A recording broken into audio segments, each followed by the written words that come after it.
আয়াত ১৯ ওয়াল্লাযীনা আমানু বিল্লাহি ওয়া রুসুলিহি উলাইকা হুমুস সিদ্দিকুন ওয়াশ-শুহাদাউ ইনদা রাব্বিহিম লাহুম আজরুহুম ওয়া নূরুহুম ওয়াল্লাযীনা কাফারু ওয়া কাযযাবু বিআয়াতিনা উলাইকা আসহাবুল জাহিম। অনুবাদ: আর যারা আল্লাহ ও তার রাসূলের প্রতি ঈমান আনে তারাই সিদ্দিক আর শহীদগণ, তাদের জন্য রয়েছে তাদের রবের কাছে তাদের প্রাপ্য পুরস্কার ও নূর।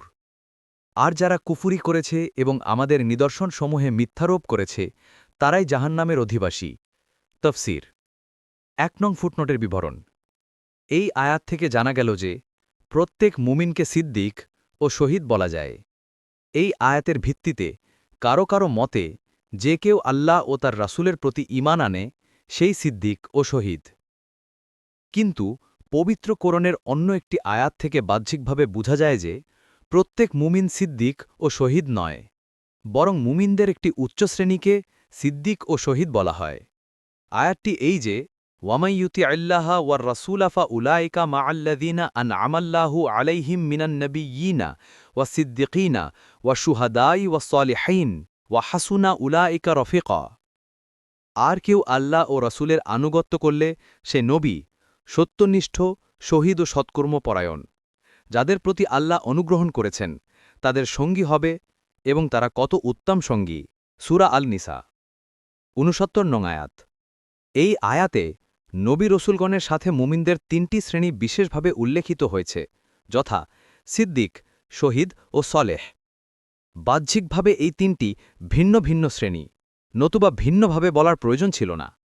এই কারণেই কেউ কেউ বলেন সিদ্দিক ও শহীদ প্রকৃতপক্ষে মুমিনদের বিশেষ উচ্চ শ্রেণীর লোকগণকে বলা হয়, যারা মহান গুণগরিমার অধিকারী। ইবনু কাসির। কুর্তুবী। তাছাড়া কোনো হাদিস থেকেও এই ৩ শ্রেণীর পার্থক্য ফুটে ওঠে। রসূলুল্লাহ সাল্লাল্লাহু আলাইহি ওয়াসাল্লাম বলেন, জান্নাতীরা তাদের উপরস্থিত খাস কামরায় অবস্থানকারীদের এমনভাবে দেখবে যেমন তোমরা পূর্ব বা পশ্চিম থেকে ধ্রুবতারাকে আকাশের প্রান্তদেশে চলতে দেখতে পাও। দুদলের মর্যাদাগত পার্থক্যের কারণে সাহাবায়ে কিরাম বললেন, হে আল্লাহ রসূল, তা কি নবীদের স্থান, যেখানে অন্য কেউ পৌঁছতে পারবে না? তিনি বললেন, অবশ্যই হ্যাঁ, যার হাতে আমার আত্মা, তারা এমন কিছু লোক যারা আল্লাহর উপর ঈমান এনেছে এবং রসূলদের সত্যায়ন করেছে। বুখারী ৩২৫৬, মুসলিম ২৮৩১। তবে আলোচ্য আয়াতে সব মুমিনকে সিদ্দিক ও শহীদ বলার তাৎপর্য এই যে প্রত্যেক মুমিনকেও কোনো না কোনো দিক দিয়ে সিদ্দিক ও শহীদ বলে গণ্য ও তাদের কাতারভুক্ত মনে করা হবে। কোনো মুফাসসির বলেন, আলোচ্য আয়াতে কামেল ও ইবাদতকারী মুমিন অর্থ নেওয়া সঙ্গত, নতুবা যেসব মুমিন অসাবধান ও খ্যার খুশিতে মগ্ন তাদের সিদ্দিক ও শহীদ বলা যায় না। এক হাদিস থেকেও এর সমর্থন পাওয়া যায়। রসূলুল্লাহ সাল্লাল্লাহু আলাইহি ওয়াসাল্লাম বলেন, যারা মানুষের প্রতি অভিশাপ করে তারা শহীদদের অন্তর্ভুক্ত হবে না। মুসলিম ২৫৯৮। ওমর ফারুক রাদিয়াল্লাহু আনহু একবার উপস্থিত জনতাকে বললেন, তোমাদের কি হলো যে তোমরা কাউকে অপরের ইজ্জতের উপর হামলা করতে দেখেও তাকে বাধা দাও না এবং তাকে খারাপ মনে করো না? জনতা আর্য করল, আমরা কিছু বললে সে আমাদের ইজ্জতের উপরও হামলা চালাবে, এই ভয়ে আমরা কিছু বলি না।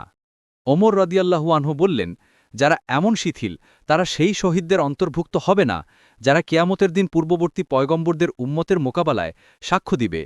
কোনো মুফাসসির বলেন, আলোচ্য আয়াতে রসূলুল্লাহ সাল্লাল্লাহু আলাইহি ওয়াসাল্লামের আমলে যারা ঈমানদার হয়েছে এবং তার পবিত্র সঙ্গলাভে ধন্য হয়েছে তাদেরকেই বোঝানো হয়েছে। ২ নং ফুটনোটের বিবরণ। অর্থাৎ তাদের মধ্যে থেকে যে মর্যাদার পুরস্কার ও যে মর্যাদার নূর অর্জন করবেন সে তা পাবেন।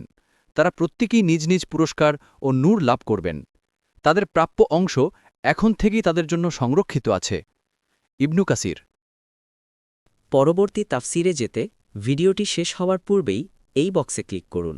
ভয়েস বা উচ্চারণে অনিচ্ছাকৃত ত্রুটি ক্ষমাসুন্দর দৃষ্টিতে দেখবেন ইনশাআল্লাহ।